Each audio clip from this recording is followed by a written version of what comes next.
Hello बच्चों, very good morning. कैसे हो? केवीएम के यूट्यूब चैनल में आपका स्वागत है। मैं Ajay Kumar with organic chemistry. हम पढ़ा रहे हैं आपको चैप्टर नंबर 11 जिसका नाम है ऑक्सीजन युक्त क्रियात्मक समूह। भाग फर्स्ट पढ़ रहे हैं हम। तो इसमें क्या होता है कि जो भाग फर्स्ट है इसमें हम अल्कोहल, फिनॉल और ईथर पढ़ रहे हैं। ठीक है, तो उससे पहले हम क्या पढ़ते हैं कि अल्कोहल का और फिनॉल का वर्गीकरण हमने पढ़ा था। आज हम पढ़ेंगे उनका नामकरण और उनको बनाने की विधियाँ। ईथर का हम बाद में पढ़ेंगे। तो पहले हम क्या पढ़ते हैं, हमारा जो टॉपिक है अल्कोहल का नामकरण। तो अल्कोहल का नामकरण कैसे करते हैं, तो उसकी सामान्यतः 3 विधियाँ होती हैं अल्कोहल के नामकरण की। सामान्य विधि रूढ़ विधि कहते हैं, ये सामान्य विधि कहते हैं। दूसरी है उसकी जो कार्बिनोल पद्धति से करते हैं विधि, और थर्ड है आईयूपीएसी पद्धति। तो इस तरह से इनको तीनों पद्धतियों में हम इनका नामकरण करेंगे। तो हमारा जो फर्स्ट है सामान्य पद्धति या जनरल नाम या कॉमन नाम पढ़ेंगे। तो हम यहाँ पर पढ़ते हैं कि अल्कोहल के नामकरण की पद्धतियाँ। अल्कोहल के नामकरण की पद्धतियाँ सामान्यतः 3 होती हैं। पहली है रूढ़ पद्धति, रूढ़ पद्धति। तो रूढ़ पद्धति, और दूसरी है व्युत्पन्न पद्धति, व्युत्पन्न पद्धति। इसको कार्बिनोल पद्धति भी बोलते हैं, कार्बिनोल पद्धति। तो इस तरह से नामकरण होता है। जो थर्ड प्रकार की है वो है हमारा आईयूपीएसी नामकरण पद्धति।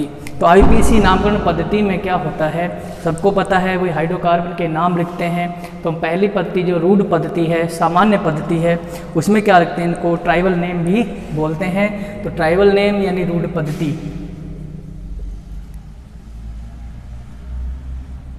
नेम। तो हम पहले इसको पढ़ेंगे। तो रूढ़ पद्धति में क्या होता है कि हम अल्कोहल को उसकी उत्पत्ति के आधार पर, यानी जहाँ से उसकी उत्पत्ति हुई है उस आधार पर हम उसका नामकरण करते हैं। जैसे लकड़ी के भंजक आसवन से बनता है, या कोई सिरके से बनता है, नींबू से बनता है, इमली से बनता है, तो उसके आधार पर उनके नामकरण करते हैं। पहले रूढ़ पद्धति की डेफिनेशन क्या होगी। रूढ़ पद्धति में क्या करते हैं, इसको साधारण नाम पद्धति भी बोलते हैं, ट्राइबल सिस्टम बोलते हैं। इसमें क्या करते हैं, इस पद्धति में एल्किल समूह के आगे अल्कोहल जोड़ देते हैं नाम में। तो इसको सामान्य रूप से क्या कहेंगे, एल्किल अल्कोहल। अब जैसे मान लो कुछ एग्जांपल्स करें हम यहाँ पर, ये है हमारा CH3OH। तो रूढ़ पद्धति में इसका नाम क्या हो गया। अब एल्किल देखो, हाइड्रोकार्बन, जैसे मान लो कोई भी हमारा हाइड्रोकार्बन है, ये हम लेते हैं मैथेन, यहीं से शुरुआत करते हैं। अब इसका नाम क्या है, एक कार्बन है और एक कलबंध है, तो इसका नाम क्या हो जाएगा, मेथ प्लस में एन। ठीक है, तो नाम क्या लिखते हैं इसका, मैथेन। ठीक है, अब मैथेन में से यदि एक हाइड्रोजन का प्रतिस्थापन किसी समूह से भी हो जाए, यानी कोई भी एक हाइड्रोजन हटा देते हैं, तो कार्बन की एक संयोजकता कम हो जाती है, यानी खाली हो जाती है। तो हम इसको क्या लिखते हैं, CH3। ठीक है, एक हाइड्रोजन कम हो गया है, यहाँ पर आगे लगा देंगे डैश, या फिर उधर लगा दो डैश। इसका मतलब है कि कार्बन की एक संयोजकता अभी बची हुई है। तो यहाँ पर अब इसका नाम क्या हो जाएगा, अब मेथ तो एक कार्बन तो है, लेकिन नाम के पीछे एन की बजाय क्या लगेगा, इल लगेगा। तो नाम क्या हो जाएगा इसका, मेथ प्लस में इल, है ना। तो इसको क्या बोलेंगे, मैथिल। तो अब ये क्या हो गया, एक अधूरा समूह है। अब इसमें कोई भी समूह आकर, क्रियात्मक समूह आकर यहाँ पर जुड़ जाता है। अगर इस पर ये OH समूह जुड़ता है तो इसका नाम क्या होता है, OH किसका क्रियात्मक समूह है, अल्कोहल का। तो नाम हो जाएगा अल्कोहल। तो पूरा नाम क्या हो जाएगा, मैथिल अल्कोहल। तो इसका नाम क्या होता है, इसका नाम हो गया मैथिल अल्कोहल। ठीक है, और भी हाइड्रोकार्बन होते हैं। जैसे हम 2 कार्बन की बात करें तो 2 कार्बन में क्या होगा, 2 कार्बन है यहाँ पर। ठीक है, 2 कार्बन किस में होते हैं, एथेन में होते हैं। तो एथेन की हम बात करें यहाँ पर, तो इसमें 6 हाइड्रोजन होते हैं एथेन में, इस तरह से। तो अब इसका नाम क्या है, एथेन है, ठीक है, संतृप्त हाइड्रोकार्बन है। अब एथेन में से यदि हम एक हाइड्रोजन को हटा दें किसी को भी कहीं से भी, तो ये मान लो ये हमने कम कर दिया यहाँ से, तो कितने हाइड्रोजन बचे, 6 की बजाय 5 बचे हैं। तुम्हारे पास कार्बन कितने हैं, 2, 1 और 2, दोनों किससे जुड़े हुए हैं, सिंगल बॉन्ड से। तो एन आएगा अंत में, है ना। तो अब यहाँ पर एक हाइड्रोजन कम हो गया, तो एन की जगह क्या आएगा, इल लगा देते हैं। हाइड्रोजन कितने हैं यहाँ पर, 5, आगे लगा दो डैश। तो इसका नाम क्या हो गया, इसको बोलेंगे एथ प्लस में इल, नाम हो गया एथिल, ठीक है। अब यदि इस पे यहाँ पर OH जुड़ जाए पीछे, एथिल को हम ऐसे भी लिख सकते हैं CH3 CH2 डैश, है ना। ये समूह क्या है, एथिल समूह है। अगर हम इसमें यहाँ पर OH लगा देते हैं, आगे यहाँ पर OH लगा देंगे, तो नाम क्या हो जाएगा, एथिल एल्कोहल। क्लियर है। तो ये हमारी रूढ़ पद्धति में नामकरण हो गया। और भी एग्जाम्पल कराते हैं अभी। ये तो हमारा प्राथमिक कार्बन था, ठीक है। तो इस पद्धति में हम प्राथमिक अल्कोहल, द्वितीयक अल्कोहल और तृतीयक अल्कोहल का नामकरण करते हैं। तो कैसे होता है नामकरण, देखिए और एग्जाम्पल भी कराते हैं। हमने इससे पहले जो एल्किल हैलाइड का चैप्टर पढ़ा था पहले वाले वीडियो में, तो उसमें हमने कुछ समूह लिखवाए थे। वो क्या थे समूह, जैसे मान लो ये तो हो गया, यहाँ पर हमने लगाया R, ठीक है। R को हटाओ, सीधा डायरेक्ट एग्जांपल लेते हैं, CH3 CH2 और CH2OH, और लगा लो इसमें CH2OH, ठीक है। ज़्यादा कार्बन हो गए, 5 हो गए, तो N लगा देते हैं आगे नॉर्मल सामान्य नामों में। तो यहाँ पर क्या करेंगे हम, अब इसमें देखो कितने कार्बन हैं, 1 2 3 4 5 कार्बन है। और हाइड्रोजन कितने हैं, यहाँ पर एक हाइड्रोजन और होना था यहाँ पर, जैसे मान लो ये होता है यहाँ पर CH3 3, ठीक है। अब इसका नाम होता पेंटेन, एकल बंध, एन लगा देते, हाइड्रोकार्बन है। अब एक हाइड्रोजन यहाँ से कम हो जाता है, उसकी जगह पर OH लगा देते हैं, ठीक है। अब ये इल हो गया, इसके नाम के पीछे क्या लगाएंगे, इल। अब कितने कार्बन हैं, 1 2 3 4 5 कार्बन है। 5 को क्या बोलते हैं, पेंट, और प्लस में इल, तो क्या हो जाएगा, नाम हो जाएगा इसका पेंटिल। अब ये किसका लिखते हैं, एल्कोहल, एल्कोहल, एल्कोहल, ठीक है। अब देखो ये सीधी श्रृंखला है। यदि 3 या 3 से ज़्यादा कार्बन की सीधी श्रृंखला हो तो हम उसको नॉर्मल श्रृंखला बोलते हैं, सामान्य श्रृंखला बोलते हैं। यहाँ पर हम क्या लगा देते हैं, N, नाम हो गया। N का मतलब यहाँ पर किससे है, नॉर्मल से है, NORMAL, ठीक है, नॉर्मल है, ठीक है, नॉर्मल से, सामान्य नाम से है। तो यहाँ पर नाम क्या हो गया, N पेंटिल एल्कोहल। अब यदि ये तो हो गया हमारा 1 डिग्री एल्कोहल। 1 डिग्री क्यों कहेंगे, क्योंकि ये क्रियात्मक समूह एक प्राथमिक कार्बन से जुड़ा हुआ है, ठीक है। तो ये तो हो गया प्राथमिक अल्कोहल। इसके बाद हम सेकंड जो एग्जांपल कराते हैं वो है द्वितीयक अल्कोहल का। तो द्वितीयक अल्कोहल में क्या करते हैं,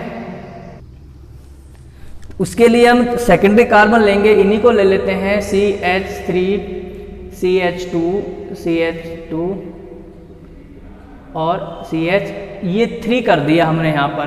तो यहाँ से एक हाइड्रोजन हट गया, यहाँ 2 होना चाहिए था लेकिन ये हो गया। अब हम ये इस कार्बन से यहाँ पर क्या लगा देते हैं, OH लगा देते हैं। अगर समझ में नहीं आ रहा हो तो मैं सीधा ही श्रृंखला लिख देता हूँ उस वाली को। ये 4 हो गए और ये हमारा हो गया 5वां कार्बन यहाँ पर, ठीक है। ये वही लिखा है मैंने। अब यहाँ पर क्या है, 3 2 5 कार्बन है। अब मैं इस समूह को यहाँ से पहले वाले कार्बन से नंबरिंग करते हैं तो क्या होता है, 1 2 3 4 5 कार्बन है। इस OH को दूसरे कार्बन पर लाकर लगा दूं तो यहाँ पर जगह खाली हो जाएगी। इसकी जगह की पूर्ति किससे होगी, यहाँ से एक हाइड्रोजन हटाना पड़ेगा, वो यहाँ आ जाएगा। तो मैं इसको कैसे लिख देंगे यहाँ पर, अब यहाँ तो हो जाएंगे 2 की बजाय 3 हाइड्रोजन, और यहाँ से एक हाइड्रोजन हट जाएगा और यहाँ पर क्या लग जाएगा, डैश, और यहाँ पर लगा देंगे हम OH। अब मैं इसको सुविधा के लिए ऐसे भी लिख सकता हूँ,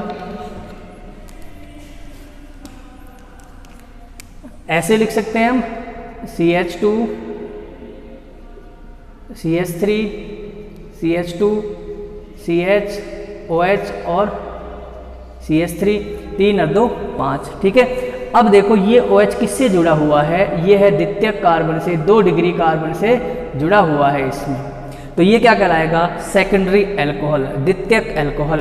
तो हमें पता है जो ये हमारा समूह होता है, ये वाला समूह, ये क्या होता है, ये सेकेंडरी समूह होता है ना। अब यहाँ पर इसको द्वितीयक लिखते हैं, या हम इसको आइसो भी लिख सकते हैं। क्या लिख सकते हैं, आइसो समूह। इसको क्या बताया था हमने, आइसो समूह बताया था। अब आइसो में कितने कार्बन है, तो नाम के आगे क्या जोड़ देंगे हम इसमें, आइसो, सामान्य नाम है, रूढ़ नाम में लिख रहे हैं हम आइसो। कितने, 1 2 3 4 5, आइसो पेंटिल। ठीक है, पेंटिल क्यों लिखेंगे, क्योंकि एक हाइड्रोजन की जगह OH जुड़ा हुआ है। तो यहाँ तक का नाम हो गया एल्किल तक, हमने आइसो लगाया, हमारा द्वितीय कार्बन था तो हमने इसको आइसो लगा लिया। तो यहाँ पर आइसो पेंटिल, पीछे नाम क्या जोड़ देंगे, एल्कोहल। तो ये हमारा सेकेंडरी एल्कोहल का नाम हो गया। ठीक है, अब टर्सरी एल्कोहल में क्या करते हैं कि अब हम ऐसे कार्बन से OH को जोड़ें जो 3 कार्बन से जुड़ा हुआ हो। जैसे मान लो 1 कार्बन, 2 कार्बन, यहाँ पर 3 4 और ये 5। ठीक है, यहाँ पर हमने जोड़ दिया OH। तो ये समूह क्या होता है भाई, हमने पहले भी बताया था, ये तृतीय कार्बन है, 3 डिग्री कार्बन है। यहाँ पर कितने H लगेंगे, 3, यहाँ पर कितने लगेंगे, 3, यहाँ पर 2 और यहाँ पर 3। ठीक है, तो ये जो समूह है ये क्या कहलाता है, तृतीयक समूह कहलाता है। तो इसके नाम के आगे क्या जोड़ेंगे, तृतीयक यानी टर्सरी। ठीक है, टी भी लगा सकते हैं छोटा। तृतीयक कितने कार्बन है, 1 2 3 4 5, पेंटिल, तृतीयक पेंटिल एल्कोहल। अब यहाँ पर एक चीज ध्यान रखना, हम जब रूढ़ नाम लिखते हैं, साधारण पद्धति में नाम लिखते हैं, तो जितने भी कार्बन होते हैं, चाहे वो मुख्य श्रृंखला में हो चाहे शाखा में निकले हुए हों, जैसे यहाँ पर ये मुख्य श्रृंखला ये हो गई हमारी, है ना, बड़ी श्रृंखला 1 2 3, है ना, इसमें क्रियात्मक समूह आ रहा है 1 2 3, ये भी 3 है। तो मुख्य श्रृंखला में ये सामने जुड़े हुए शाखाएं निकली हुई हैं। तो रूढ़ नामों में हम सभी का नाम लिखते हैं, सभी को एक साथ जोड़ देते हैं। तो इसमें हमारे कुल कार्बन कितने थे, 5, तो हमने पेंटिल लिख दिया। इसमें कितने कार्बन है, 5, तो हमने आइसो पेंटिल लिख दिया यहाँ पर। इसमें कितने कार्बन है, 1 2 3 4 5, इसको क्या लिख दिया, तृतीयक पेंटिल एल्कोहल। ठीक है, अब देखो एक एग्जाम्पल और है, क्योंकि मैंने 3 समूह लिखवाए थे वहाँ पर आपको, जो एल्किल हैलाइड पढ़े थे। तो यहाँ पर एक बार और लिख देता हूँ कि यदि सीधी श्रृंखला है इस तरह से, यहाँ पर कोई भी क्रियात्मक समूह जुड़ा हो, ये श्रृंखला हो गई हमारी, इसको बोलते हैं N श्रृंखला, नॉर्मल श्रृंखला। इससे आगे कितने भी यहाँ पर जुड़े हो सकते हैं, ये सामान्य श्रृंखला कहलाती है। और यदि हमारा कार्बन ये है, इस तरह से है, डैश आगे लगा हुआ है। ठीक है, अब इसका मतलब क्या है, यहाँ कितने हाइड्रोजन होंगे, 3। यहाँ पर कितना हाइड्रोजन होगा, 1 होगा। तो हम यहाँ पर H लगा देंगे, यहाँ पर H 3 लगा देंगे, यहाँ कितना आ सकता है, 3 हाइड्रोजन। ये हमारा समूह था आइसो। कौन सा समूह था ये, इसे कहा था हमने आइसो। ठीक है, अब आइसो कौन सा, 3 कार्बन है तो आइसो प्रोपिल, है ना, और 4 कार्बन होते तो आइसो ब्यूटिल, 5 होते तो आइसो पेंटिल। ये आइसो पेंटिल है, 1 2 3 4 5 कार्बन है। क्लियर है, नॉर्मल आइसो। अब तृतीयक में क्या था, 3 कार्बन से कार्बन जुड़ा हुआ था ये, तो ये हमारा 3 डिग्री कार्बन हो गया। आगे कोई भी क्रियात्मक समूह जुड़ सकता है, ये इधर भी आ सकते हैं, ये इधर भी और इधर भी बढ़ सकते हैं। तो इसमें देखो इस समूह को क्या बोल दिया हमने, तृतीयक। अब कितने कार्बन है इसमें, 1 2 3 4, तो क्या बोलेंगे, तृतीयक ब्यूटिल। अब पीछे चेक क्लोराइड है तो तृतीयक ब्यूटिल क्लोराइड लगा देंगे, अल्कोहल है तो तृतीयक ब्यूटिक अल्कोहल बोलेंगे। ऐसे ही एक समूह और होता है जिसे हम बोलते हैं नियो समूह। तो नियो समूह में क्या होता है उसको ध्यान से समझना थोड़ा, इनका स्क्रीनशॉट ले लो, मैं नियो का भी अभी लिखता हूँ इसमें, यहाँ लिख देता हूँ नियो को। हम पहले तृतीयक ही लिखते हैं नियो में, 1 2 3 और ये ठीक है, यहाँ डैश है। अगर इससे एक कार्बन और जुड़ जाए यहाँ आगे और उस कार्बन से कोई क्रियात्मक समूह जुड़ जाए, जैसे मान लो OH लगा दिया यहाँ पर, तो हाइड्रोजन लगाओ, कितने कितने लगाने पड़ेंगे, यहाँ पर H लगा दिया, 1 2 3 हो, ये 2 लगा दो। क्लियर हो गया, यहाँ पर एक भी हाइड्रोजन नहीं लगेगा, यहाँ पर लगा दिया हमने 3, यहाँ पर लगा दिया 3 हाइड्रोजन और 3 हाइड्रोजन। क्लियर।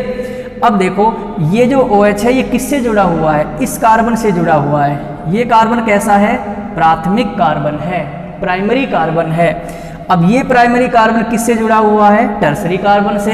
ये कार्बन कैसा है, ये चतुष्क कार्बन है, सॉरी कैसा कार्बन है, चतुष्क कार्बन है, यानी टेट्रा कार्बन है। तो यदि प्राथमिक कार्बन चतुष्क कार्बन से जुड़ा हुआ हो तो ये जो पूरा समूह है ये क्या कहलाता है, ये कहलाता है नियो समूह, नियो। तो अब इसका नाम क्या हो जाएगा, आगे नाम क्या क्या लगाएंगे, नियो।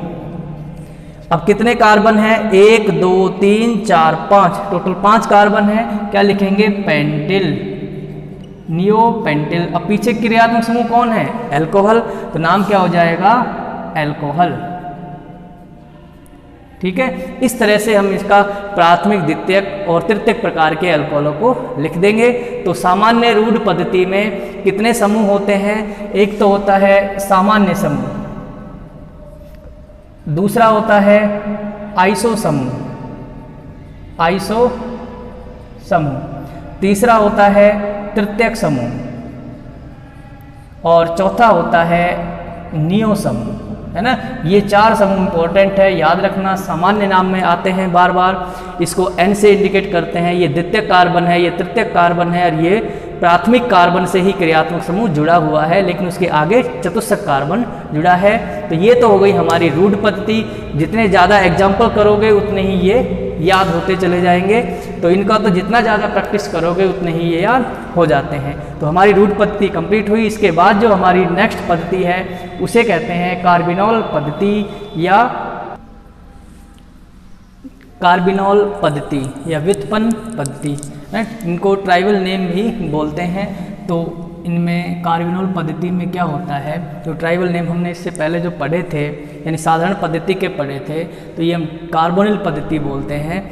इसमें क्या होता है कि इसमें सभी अल्कोहल को हम कार्बिनॉल का व्युत्पन्न मानते हैं।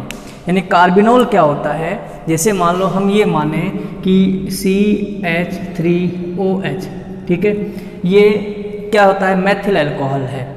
अब यदि हम यहाँ पर इसका CH2 कर दें, OH कर दें, अब यहाँ पर एक संयोजकता और खाली हो गई, ठीक है। तो अब इस समूह को क्या कहते हैं, हम इसको कहते हैं कार्बिनॉल। अब इससे जो भी अल्कोहल बनेंगे वो हम इसके नाम के पीछे ये जगह लगा देंगे तो वो अल्कोहल बन जाता है। जैसे हम एग्जाम्पल ले कोई भी बात करें तो इनमें, तो इसकी परिभाषा में क्या होता है कि सबको कार्बिनॉल का व्युत्पन्न माना जाता है। जितने भी अल्कोहल हैं जो इसमें पढ़ेंगे सब क्या होंगे, कार्बिनॉल के व्युत्पन्न कहलाते हैं। क्या लिखते हैं कि इस पद्धति के अनुसार, इस पद्धति के अनुसार सभी अल्कोहल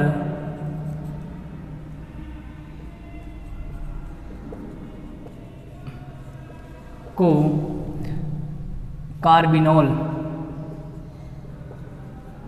कार्बिनॉल का मतलब होता है CH3OH, ठीक है, कार्बिनॉल का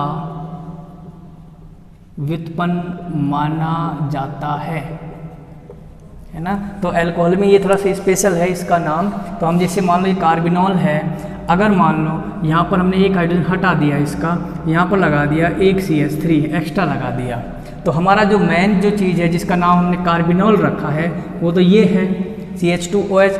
अब यहाँ पर कितने भी कार्बन आ जाओ उनको उसमें ऐड कर देते हैं, तो इसका नाम, सामान्य नाम क्या होगा, वो हम लिखते हैं एल्किल कार्बिनॉल, एल्किल कार्बिनॉल। वहाँ पर क्या था, एल्किल अल्कोहल था, ये है एल्किल कार्बिनॉल। तो अब इसका नाम क्या हो जाएगा, हम किसका नाम बोलेंगे। अब देखो इसमें एक कार्बन को तो मानो ही मत, क्यों भाई, तो इसका नाम क्या हो जाएगा। अब ये तो, इसको तो अब जोड़ना ही नहीं, ये तो कार्बिनॉल है तो इसका नाम जोड़ना है, ये एक कार्बन है तो इल लगा देंगे, यहाँ पर एल्किल है तो ये नाम क्या हो जाएगा, मैथिल कार्बिनॉल। ये हो गई इसकी कार्बिनॉल पद्धति या व्युत्पन्न पद्धति। ऐसे ही CH3, CH2, CH2OH, ठीक है। अब इसको क्या मानेंगे, CH2OH को कार्बिनॉल लिखेंगे। बाकी आगे कितने कार्बन हैं, 2 कार्बन है, नाम क्या हो जाएगा, एथिल कार्बिनॉल, कार्बिनॉल।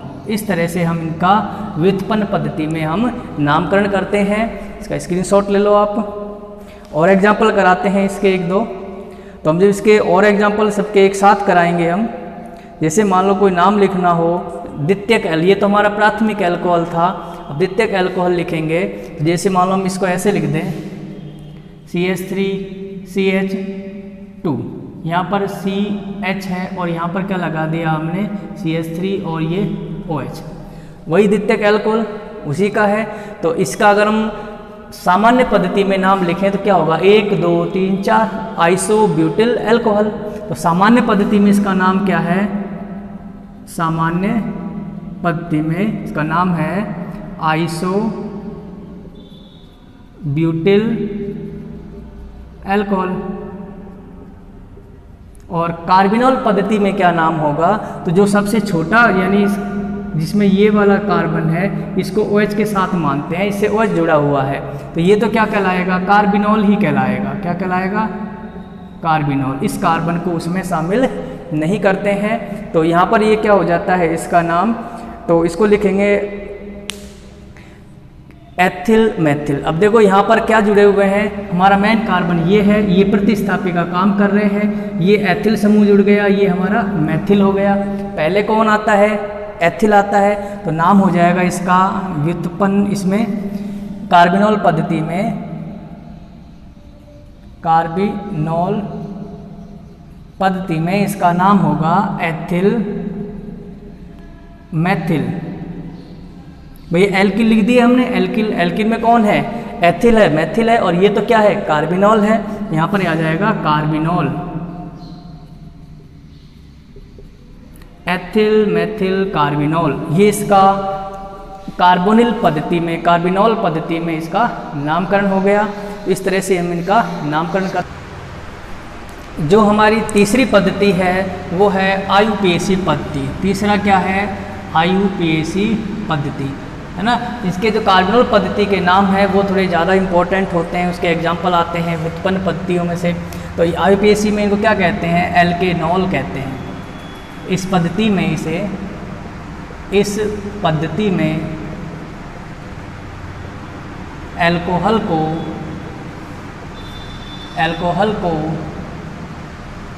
एल्केनॉल कहते हैं। क्या कहते हैं, एल्केनॉल। यानी क्या लिखेंगे इसको, एल्केन प्लस में ऑल अनुलग्न लगाते हैं, एल्केनॉल होता है। जैसे मान लो यहाँ पर हमने लिख दिया CH3OH, नाम क्या हो गया, मेथेनॉल। ठीक है, इसका ये कैसा नाम है, ये IUPAC नाम है, IUPAC नाम है इसका। अगर हमें इसका कार्बोनिल पद्धति में नाम लिखना हो तो कार्बोनिल पद्धति में क्या होगा, कार्बिनॉल, कार्बिनॉल। ठीक है, ये कार्बिनॉल का पहला सदस्य है क्योंकि इसमें हाइड्रोजन जुड़ा हुआ है, CH2 समूह था। और यदि इसका सामान्य पद्धति में लिखें हम, रूढ़ पद्धति में, तो क्या होगा, मेथिल एल्कोहल, एल्कोहल। तो मैं अब इनका क्या करता हूँ कि तीनों पद्धतियों में इनके उदाहरण एग्जाम्पल्स करते हैं। तो इनमें तीनों पद्धतियों को लिखेंगे, IUPAC पद्धति और कार्बोनिल पद्धति और रूढ़ पद्धति को लिखते हैं। एक दो एग्जाम्पल करते हैं इसके। अब देखिए मैंने तीनों पद्धतियाँ लिख दी हैं, तीनों पद्धति में उनके नाम लिख दिए हैं। ये 4 सूत्र हैं, इनसे क्लियर हो जाएगा। और भी करोगे तो, प्रैक्टिस करोगे तो ये आते रहेंगे। तो साधारण नाम क्या होता है, एल्किल एल्कोहल। कार्बिनॉल पद्धति में क्या होता है, एल्किल कार्बिनॉल। कार्बिनॉल का मतलब होता है यहाँ पर हम एक कार्बन है CH2, उसमें OH लगा हुआ है। ठीक है, इसके आगे कुछ भी समूह जुड़ा हो सकता है, R समूह जुड़ा हो सकता है, तो एल्किल कार्बिनॉल हो गया। और ये है एल्केनॉल, एल्केन प्लस में ऑल। इसमें क्या लिखते हैं, एल्केन प्लस में ऑल अनुलग्न लगाते हैं, तो इसको क्या बोलते हैं, एल्केनॉल बोलते हैं सामान्य रूप से। तो मैं इनके नाम लिखता हूँ। ये है साधारण नाम इसका। कितने कार्बन है, 1 2 3, सीधी श्रृंखला है, 3 या 3 से ज़्यादा हो तो हम तो N लगा देते हैं। तो N प्रोपिल एल्कोहल, N क्या लिखेंगे, प्रोपिल एल्कोहल। ये इसका साधारण नाम हो गया, सामान्य नाम हो गया। अब आ जाओ कार्बिनॉल पद्धति में। अब कार्बिनोल पद्धति में क्या मानते हैं, ये वाला जो समूह है इसको कार्बिनोल मानते हैं, ठीक है। इस कार्बन को काउंट नहीं करते हैं एल्किल में। तो बाकी जो बचे हुए हैं वो क्या कहलाएंगे, एक कार्बन, दो कार्बन बचे हुए हैं तो इसको क्या लिखेंगे हम, एथिल। क्या लिखेंगे, एथिल। और बाकी पीछे क्या जोड़ देंगे, कार्बिनोल, एथिल कार्बिनोल। अब आ जाओ IUPAC पद्धति में इसका जब नामकरण करते हैं, IUPAC पद्धति में कितने कार्बन हैं। IUPAC पद्धति सबसे इजी पद्धति है, उसमें हम सबसे बड़ी श्रृंखला का चयन करते हैं। पहला काम, उस श्रृंखला में क्रियात्मक समूह सम्मिलित है तो उसका चयन करेंगे, चाहे वो छोटी क्यों ना हो, और यदि उसमें क्रियात्मक समूह नहीं आ रहा है, चाहे वो बड़ी हो, तो उसका चयन नहीं करेंगे। तो यहाँ पर देखो एक ही श्रृंखला है, सीधी श्रृंखला है, 1 2 3 कार्बन है, OH इसमें जुड़ा हुआ है। तो इसकी दूसरा काम होता है नंबरिंग करना। तो नंबरिंग क्रियात्मक समूह की तरफ से करते हैं, 1 2 3। 3 पे क्या है, 3 कार्बनों क्या लिखते हैं, प्रोपेन, प्रोप प्लस में एन, तो नाम क्या हो जाएगा, प्रोपेन।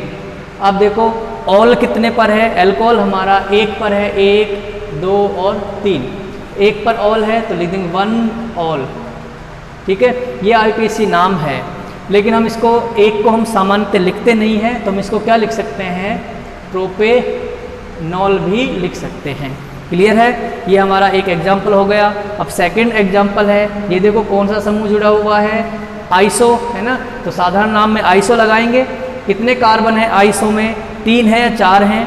अगर 4 कार्बन है तो आइसोब्यूटिल बोलेंगे, 5 है तो आइसोपेंटिल बोलेंगे, 3 है तो आइसोप्रोपिल बोलेंगे। यहाँ पर 3 कार्बन है, 1 2 3, तो क्या लिखेंगे हम, आइसोप्रोपिल। अब पीछे क्या लिख दें, अल्कोहल, ठीक है। ये इसका सामान्य नाम हो गया, साधारण नाम हो गया इसका। अब कार्बिनोल पद्धति में देखो, कार्बिनोल पद्धति में ये हमने ऐसे लिखा हुआ है, CH3CH और CH3, इससे OH जुड़ा हुआ था, है ना। ये क्या था, यहाँ भी H था, यहाँ भी H था। अब एक H हटा, उसकी जगह CH3 आ गया, दूसरे H की जगह क्या आ गया, CH3 आ गया, तीसरा H जुड़ा हुआ है और चौथे H की जगह OH जुड़ा हुआ है। ये क्रियात्मक समूह है। तो नाम क्या लिखेंगे इसका, हम जिससे क्रियात्मक समूह जुड़ा हो उस कार्बन को कार्बिनोल मानते हैं। ये हमारा कार्बिनोल है।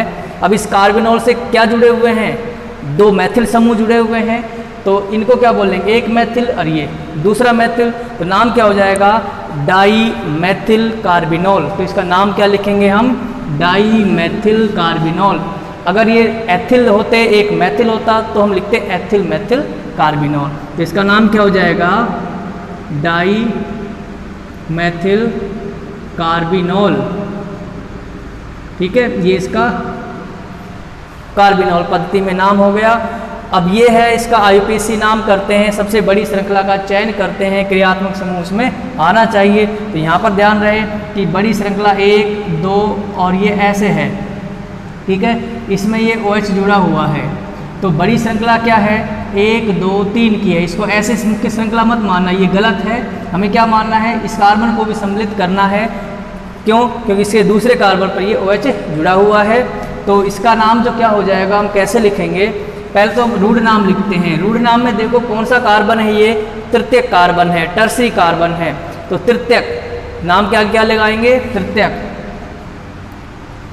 अब देखो तृतीयक में कितने कार्बन है, 1 2 3 4, सारे कार्बन जोड़ लो। तृतीयक ब्यूट, ब्यूट और प्लस में इल, क्या हो जाएगा, तृतीयक ब्यूटिल, ठीक है। ये नाम कौन सा हो गया, एल्किल का नाम हो गया। एल्किल की जगह क्या लिख दिया हमने, तृतीयक ब्यूटिल। इसकी जगह लिखा आइसोप्रोपिल, इसकी जगह लिखा एन प्रोपिल, ठीक है। पीछे क्या लगा देते हैं, एल्कोहल, एल्कोहल। तो नाम हो गया इसका तृतीयक ब्यूटिल एल्कोहल। अब आ जाओ IUPAC के बाद उसमें कार्बिनोल पद्धति में। कार्बिनोल पद्धति में देखो ये था हमारा कार्बिनोल, ये कार्बिनोल था, ठीक है। अब ये कह रहा है कि यहाँ पे CH3 जुड़ा हुआ है, एक हाइड्रोजन हटा दो यहाँ पर, ये क्या जुड़ गया, CH3 समूह। दूसरा हाइड्रोजन भी हट गया, इसकी जगह भी क्या जुड़ गया, CH3 समूह।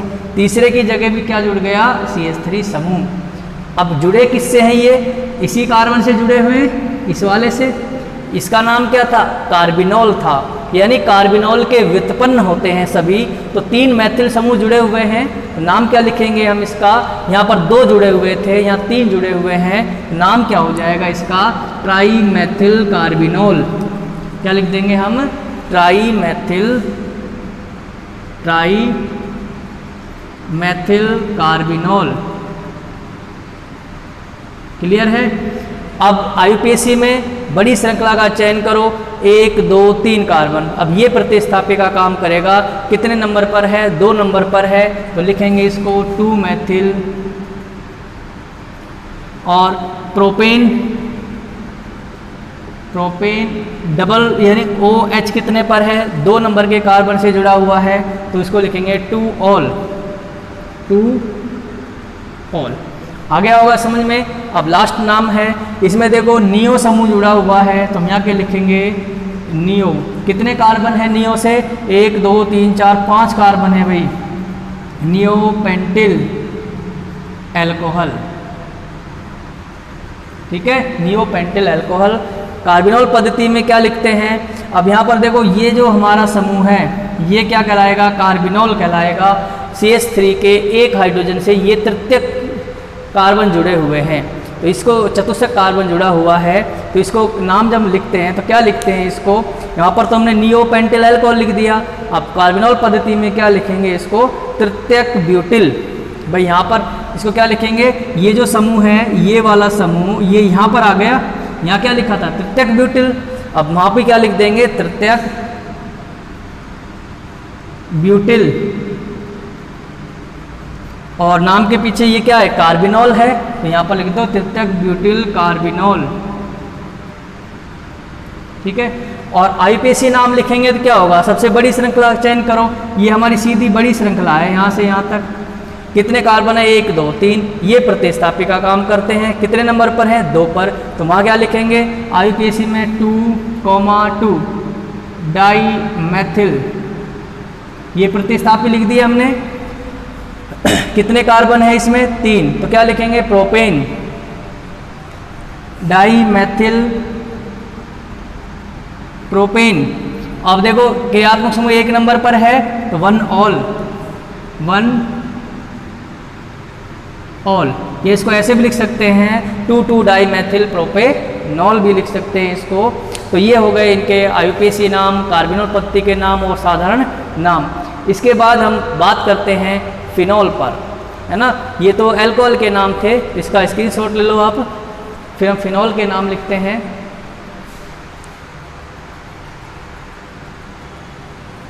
तो फिनॉल में क्या होता है? ये एक एरोमेटिक यौगिक है। जहाँ तक है जितने भी एरोमेटिक यौगिक होते हैं ज़्यादातर के साधारण नाम ही IUPAC ने एक्सेप्ट कर लिए हैं, है ना। तो जिनके साधारण नाम ही आजकल ज़्यादा काम में आते हैं। IUPAC नाम किसी का नहीं याद हो तो कर लेते हैं। अब जैसे हम यहाँ पर लिखते हैं फिनॉल, ठीक है, ये बेंजीन वलय है, एरोमेटिक है। यदि इसके 1 कार्बन पर OH लगा दें तो ये क्या कहलाएगा? अब वहीं से काउंटिंग शुरू हो जाएगी, 1 2 3 4 5 6, है ना। हाइड्रोक्सी या 1 हाइड्रोक्सी बेंजीन भी बोलते हैं इसको। क्या बोलेंगे? Hydroxy benzene. ठीक है, इसका सामान्य नाम क्या होता है? सामान्य नाम होता है फिनॉल। तो इसको फिनॉल के नाम से ज़्यादा जाना जाता है, हाइड्रोक्सी बेंजीन के नाम से बहुत ही कम जाना जाता है। अब मान लो ये इसका मुख्य समूह हो गया, क्रियात्मक समूह हो गया फिनॉल का। अब इसके दाएं बाएं कहीं पर कोई प्रतिस्थापी जुड़ जाए तो वो उनके प्रतिस्थापी का काम करते हैं।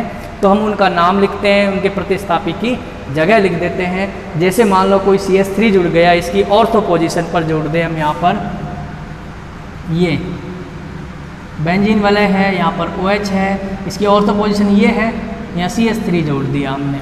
तो अब देखो नंबरिंग कहाँ से होगी? यहाँ से होगी, 1 2 3 4 5 और 6। तो नाम क्या लिखते हैं इसका? हम 3 मैथिल और फिनॉल भी लिख सकते हैं इसको, 2 मैथिल फिनॉल या ऑर्थोक्रिसॉल। इसका जो सामान्य नाम होता है, सामान्य नाम ऑर्थो, ये ऑर्थो पोजीशन है, ऑर्थोक्रिसॉल भी बोलते हैं इसको, ऑर्थोक्रिसॉल। या इसका हम वैसे नाम लिखे IUPAC में तो इसको क्या बोलते हैं? हम बोलते हैं 2 नंबर पर है मेथिल। तो ये जो हमारा मुख्य क्रियात्मक समूह है, अब यहाँ पर चाहे कितनी इसमें शाखाएं निकल जाए, चाहे कितनी बड़ी श्रृंखला हो जाए, हमारा जो मेन यौगिक होगा वो ये होगा, इसका नाम होगा हमारा फिनोल।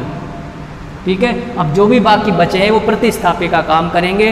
प्रतिस्थापी कितने नंबर पर है? 2 नंबर पर है। तो क्या लिखेंगे? 2 मेथिल और पीछे क्या लगा देंगे? फिनोल। ठीक है, ये इसका आईपीएसी नाम हो गया और ये इसका सामान्य नाम है। तो ये इस नाम से ज़्यादा जाना जाता है। अगर मान लो CH3 दूसरी स्थिति पर हो जाए, मेटा पर हो या पैरा पर हो, तो उसको उसी नाम से बोलते हैं।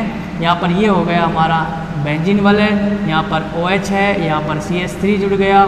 ठीक है, और एक ये है,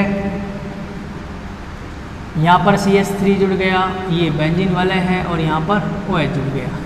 ठीक है, ये तीनों हो गए। अब इनके नाम क्या हो जाएंगे? अगर सामान्य नाम लिखें तो इसका नाम तो क्या हो जाएगा वैसा आईपीएसी नाम? 1 2 3 4 5 6।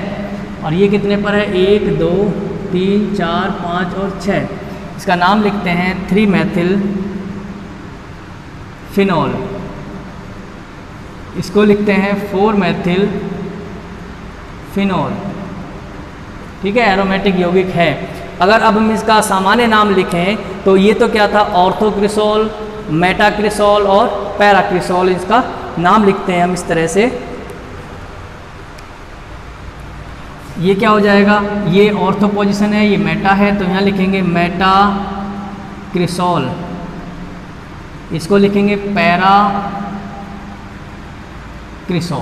ठीक है, ये इनके सामान्य नाम हो गए। तो ये इन्हीं नामों से ज़्यादा जानते हैं, मेटाक्रिसोल, पैराक्रिसोल, ऑर्थोक्रिसोल और फिनोल। ये सामान्य पत्ती यानी आईयूपीएससी ने इन्हीं को भी स्वीकार कर लिया है। इनसे अब कहीं भी इनका नाम लें तो इस नाम से हम जान सकते हैं। इसके और भी होते हैं, जैसे 2 क्रियात्मक समूह जुड़ जाए, मैं यहाँ पर लिख रहा हूँ, नीचे दिख जाएगा। ये बेंजीन वलय है, ये OH जुड़ा गया और यहाँ पर भी OH जोड़ दिया। एक कंडीशन हो गई। ठीक है, दूसरी कंडीशन में क्या हो जाएगा? ये OH है, यहाँ मेटा स्थिति पर OH जुड़ गया। ठीक है, और तीसरी स्थिति में पैरा स्थिति पर जोड़ दो, ये OH कहाँ? अब देखो इसमें 2 हाइड्रोक्सी समूह जुड़े हुए हैं, ये और ये दोनों के नाम। अगर हम इनका सामान्य पद्धति में नाम लें तो ये क्या कहलाते हैं? इनके अलग अलग नाम होते हैं, जैसे कैटकॉल है, रिसोर्सिनॉल है। इसका नाम क्या होगा?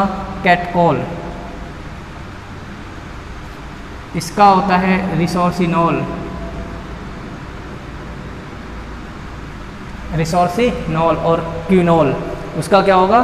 क्विनोल नाम होगा। हाइड्रोक्विनोल या क्विनोल नाम होता है इसका, क्विनोल। क्विनोल। ठीक है, अगर मान लो यहाँ पर ये इस तरह से आ जाए, डबल बॉन्ड O आ जाए, तो क्विनोन कहलाता है वो। ठीक है, ये तो इसके क्या हो गए? सामान्य नाम हो गए। कैसे नाम है? सामान्य नाम। अगर हम इसकी आईपीएससी पद्धति का बात करें तो आईपीएससी पद्धति में क्या करते हैं कि किसी एक को, हम यहाँ दोनों क्रियात्मक समूह एक जैसे हैं, किसी को छोड़ नहीं सकते, हम नंबरिंग करते हैं इनकी। तो 1 2 3 4 5 6, इसमें 1 2 3 4 5 और 6, इसमें 1 2 3 4 6। अब कितने कितने पोजीशन पर है? एक में तो 1 2 पर लिखा हुआ है, एक और 2 पर लिखा हुआ है। तो उसका नाम तो क्या हो जाएगा? बेंजीन आगे लगा देना और 1 2 डाइऑल या 1 2 डाइऑल। ये क्या होगा? 1 2, तो इसका नाम क्या हो जाएगा? बेंजीन। अब दोनों बेंजीन के व्युत्पन्न हैं, मैं यहाँ लिख देता हूँ इसका नाम बेंजीन। कितने नंबर पर है? 1 2 1 2 डाइऑल। ठीक है, इसमें क्या होगा? बेंजीन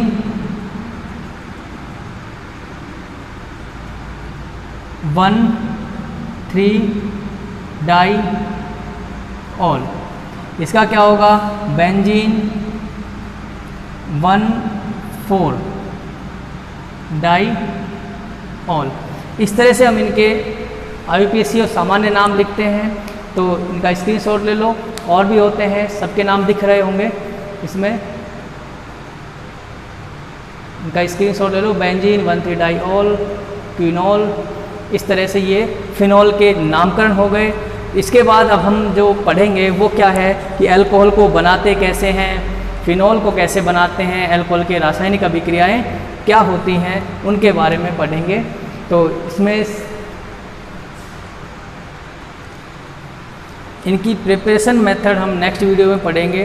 वीडियो कैसा लगा हो, वीडियो अच्छा लगा हो ज़्यादा से ज़्यादा लाइक करें और चैनल को सब्सक्राइब करें। तब तक के लिए धन्यवाद। Thank you very much.